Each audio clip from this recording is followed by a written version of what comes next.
be willing to, to put that anger to the side. Because one of the things God really showed me was the moment you raise your voice, you have just brought all of the attention about whatever that thing was you were trying to get to their heart on.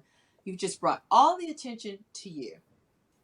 And now Oh, in their brain, they can say, oh, mommy, she's so mean and this is not fair. And I didn't do anything. You know how they always say that. What did I do? And right.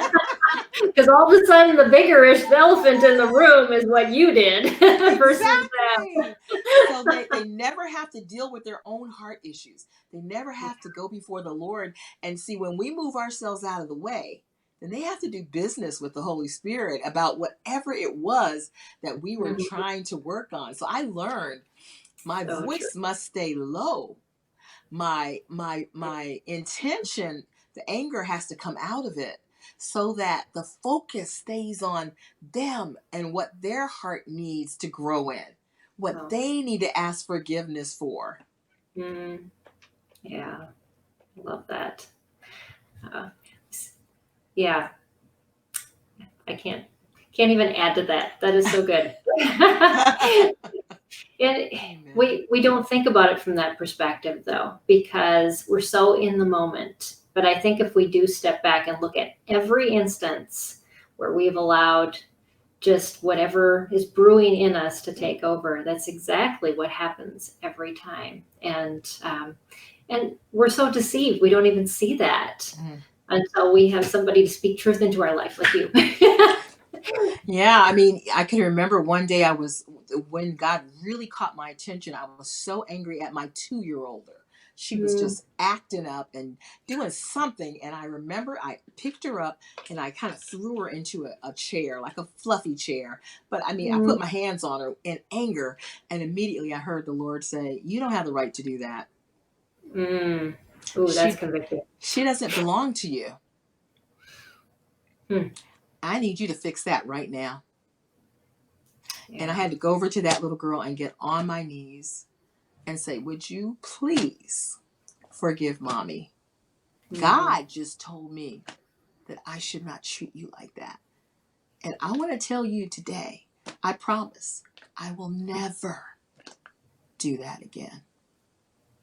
And of course, children are so forgiving. And she Oh, they hugged me. She gave me. We had this moment, and as we moved on, God took that angry mama, and He actually used it for that little girl to actually understand the peace that I began to be able to walk in. She had an are. appreciation for this peaceful mama that maybe another child would not have. Not to excuse my behavior, but God took it and redeemed it by Mm-hmm. giving her a greater appreciation for this mom that was beginning to learn how to be patient, who was learning how to be at peace.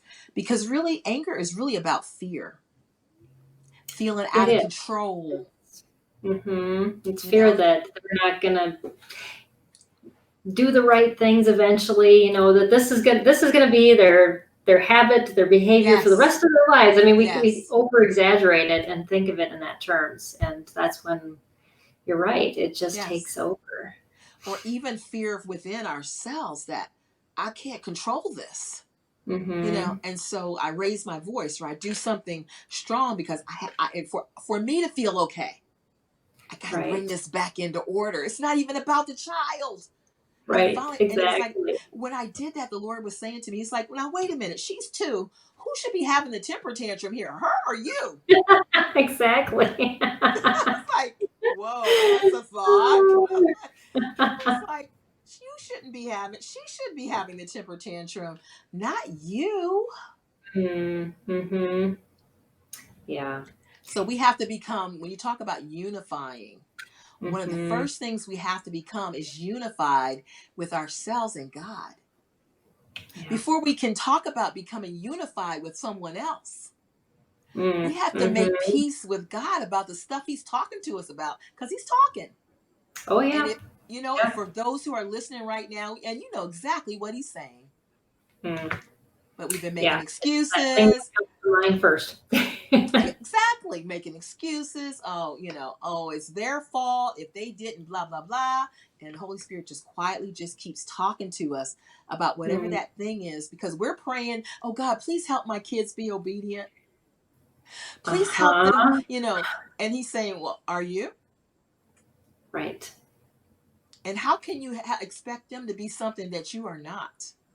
Mm-hmm. Because you're leading and they're watching. Exactly. More is caught than taught.